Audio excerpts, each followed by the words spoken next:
నాది విలేజ్ జాన్కంపేట, ఎడిపెల్లి మండలము. సారు నేను అక్కడ వచ్చినా కానీ ఎవరు పట్టించుకోవడం లేదు.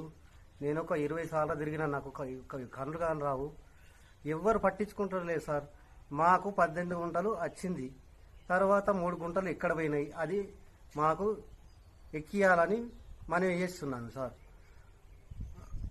ఎడిపెల్లి మండలం, జాన్కంపేట గ్రామము, ఎడిపెల్లి మండలము.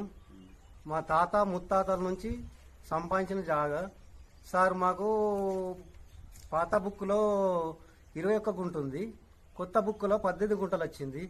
మరి ఇది ఎట్లా చేస్తారు సార్? మీరు మనవి చేసి మీరు దయచేసి నాకు 3 గుంటలు ఎక్కియాలని కోరుతున్నాను. ఇప్పటికన్నా సార్ మీరు అధికారులు అందరూ కలిసి నా 3 గుంటలు ఎక్కియాలని కోరుతున్నాను సార్.